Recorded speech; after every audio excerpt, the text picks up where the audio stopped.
बिहार में अब थानेदार और एसपी पे कार्रवाई होने जा रही है। जी हां, बताएं आपको कि डिप्टी सीएम विजय कुमार सिन्हा ने बड़ा ऐलान कर दिया है। बिहार में अवैध खनन पर अब कार्रवाई सिर्फ माफियाओं तक सीमित नहीं रहेगी।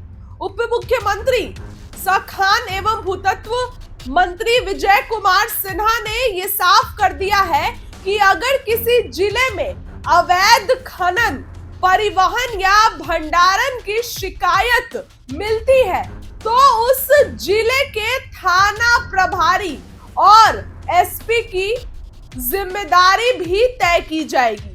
दोषी पाए जाने पर अफसरों पर भी कार्रवाई होगी। जी हां, पहले तो सिर्फ बालू माफियाओं पे न कार्रवाई होती थी, लेकिन अब जो है वो उस जिला के प्रभारी थानेदार पर भी कार्रवाई की जाएगी। पटना में हुई समीक्षा बैठक में डिप्टी सीएम और मंत्री विजय कुमार सिन्हा ने निर्देश दिया कि राज्य भर के जिन जिलों में खनिज राजस्व संग्रहण संतोषजनक नहीं है, वहां के खनन पदाधिकारियों से लिखित जवाब तलब किया जाएगा। उन्होंने दो टूक कहा कि अब अफसरों की जवाबदेही तय की जाएगी। माफियाओं को पकड़ने से काम नहीं चलेगा, सिस्टम को भी जवाब देना होगा।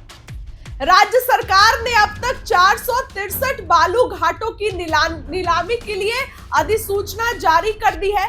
इनमें से 316 घाटों की नीलामी पूरी हो चुकी है, जबकि 147 घाटों पर प्रक्रिया लंबित है। मंत्री ने अफसरों को निर्देश दिया कि शेष घाटों की नीलामी जल्द पूरी की जाए ताकि अवैध खनन पर रोक लग सके।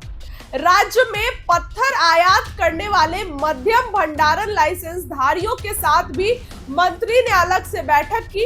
उन्होंने उनकी परेशानियां सुनी और आश्वासन दिया कि 3 सदस्यीय समिति बनाकर समाधान की दिशा में कदम उठाया जाएगा। मंत्री ने स्पष्ट कहा कि बिहार सरकार खनिज संसाधनों के संरक्षण को लेकर गंभीर है।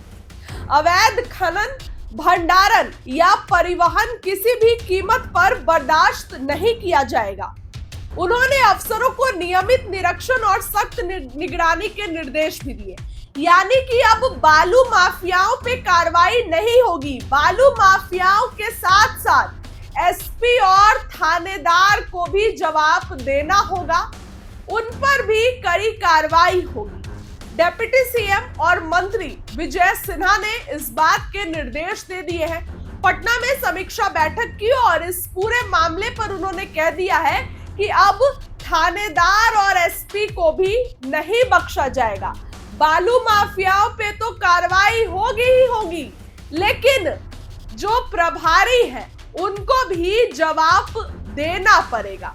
ऐसे में तमाम तरीके की बातें सामने आ रही है। अब देखिए, एक तो बिहार में आने वाले दिनों में चुनाव है और अब ये जो चुनाव है इसके पहले सत्ता पक्ष हो या विपक्ष, दोनों बहुत एक्टिव हो गए हैं। हालांकि विपक्ष तो सिर्फ ऐलान कर रहा है, विपक्ष तो ये बोल रहा है कि हम क्या क्या काम करेंगे सत्ता में आने के बाद, लेकिन सत्ता पक्ष में बैठे लोग जो है उसको अभी से पूरा करते दिखाई दे रहे हैं। सत्ता पक्ष के लोग ये कहते और करते नजर आ रहे हैं, जनता के हितों में काम।